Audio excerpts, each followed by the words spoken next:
Tribunal করা হয় ধর্ষণের মামলাগুলোকে আলাদাভাবে ডিল করার জন্য।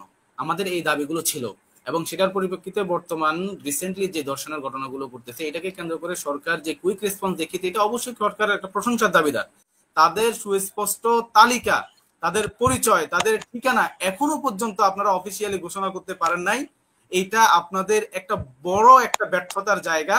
জাতির কাছে আপনাদের এটা অবশ্যই জবাবদিহিতার জায়গা আছে। আমার মোহসিনুল করিম ভাই উনি বলেছেন যে অতীতের অতীতের যে কোনো মামলার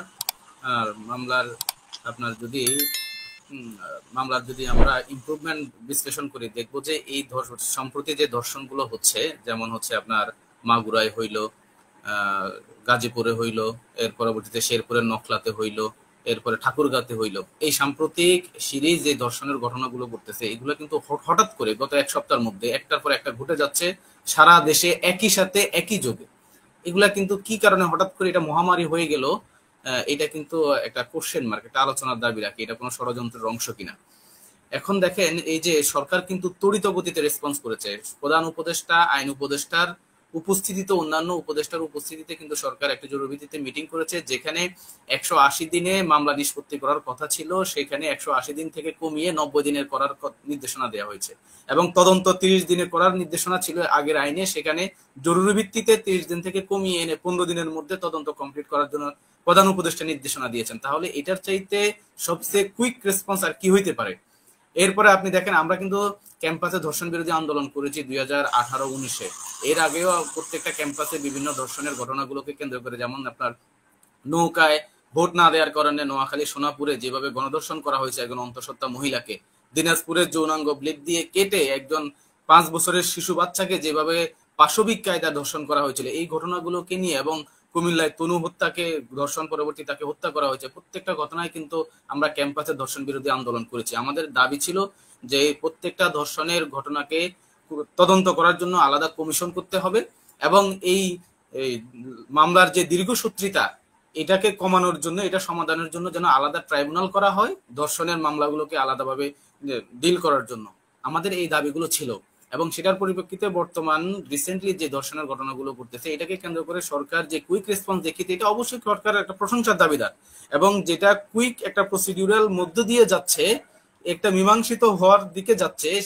ঠিক সেই মুহূর্তে পতিত ফ্যাসিস্টের যারা দাগি ফ্যাসিস্ট, সেই লাখি আক্তার, যেই আপনার মেঘমল্লার বসু এবং সেই দোসররা, তাদের নেতৃত্বে তাদেরকে পিছন থেকে অর্থায়ন করে আরবান মিডল ক্লাসকে উস্কে দিয়ে নতুন করে আবার যে শাহবাগী প্রজেক্ট সেটাকে বাস্তবায়ন করে এই বিপ্লবকে নস্যাৎ করে নতুন আরেকটা প্রতি বিপ্লবের যে ষড়যন্ত্র, এটা দেশের মানুষ অলরেডি বুঝে গেছে।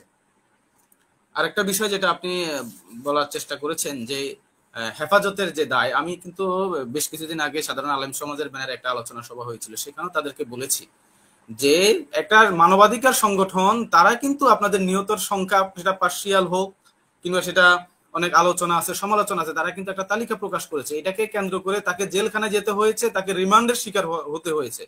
কিন্তু হেফাজতে ইসলাম এত বড় একটা সংগঠন যেটা 2010 সালে নারী নীতিমালাকে কেন্দ্র করে তাদের কিছু দাবি দাওয়া নিয়ে সারা দেশে স্কুলিং এর মতো এই সংগঠনটা ছড়িয়ে পড়েছে এবং যৌক্তিক কিছু বিষয় নিয়ে তারা সামনে আসার কারণে দেশের আপামর তৌহিদি জনতার, ধর্মপ্রিয় মুসলমান মানুষের ম্যান্ডেট তারা পেয়েছিল, সমর্থন তারা পেয়েছিল। তাহলে এত বড় একটা গণহত্যা হয়ে গিয়েছিল যেখানে আমার সহ আলোচক আমার মোহসিনুল করিম ভাই বলেছেন মাদ্রাসার অনেক স্টুডেন্ট আছে যারা মা বাবা খোঁজও নেয় না এবং অনেক এতিম সন্তান আছে, এতিম ছাত্র আছে যাদের মা বাবা আসলে নাই। তাহলে যে ছাত্রগুলো আপনাদের ডাকে রাজপথে চলে এসেছে যৌক্তিক দাবিতে, তারা সেখানে অবস্থান করেছে এবং গণহত্যার শিকার হয়েছে, শহীদ হয়েছে, তাদের সুস্পষ্ট তালিকা, তাদের পরিচয়, তাদের ঠিকানা এখনো পর্যন্ত আপনারা অফিসিয়ালি ঘোষণা করতে পারেন নাই। এইটা আপনাদের একটা বড় একটা ব্যর্থতার জায়গা। জাতির কাছে আপনাদের এটা অবশ্যই জবাবদিহিতার জায়গা আছে। কেন আপনারা এখনো পর্যন্ত, এখন তো যত 6 মাস হয়ে গেছে অভ্যুত্থান পরবর্তী সময়ে, এখন তো আপনাদের কোনো বাধা বিপত্তি থাকার কথা না, এখন তো আপনাদের কোনো মাদ্রাসার সমস্যা সংক্রান্ত কোনো বিষয় থাকার কথা না। তাহলে কেন আপনারা এখনো সেই ফ্রেশ তালিকাটা প্রকাশ করতেছেন না জাতির সামনে? আমি আশা রাখবো হেফাজতে ইসলাম অফিসিয়ালি আপনারা গণহত্যার পূর্ণাঙ্গ লিস্ট আপনারা প্রকাশ করবেন। আমরা দেশের মানুষ আপনাদের লিস্টের লিস্টের পাশে থাকবে, লিস্টের সাথে ঐক্যমত পোষণ করে আপনারা এটার বিচারের দাবিতে দেশের মানুষ রাস্তায় নামবে, আমি সে আশাবাদ ব্যক্ত করি।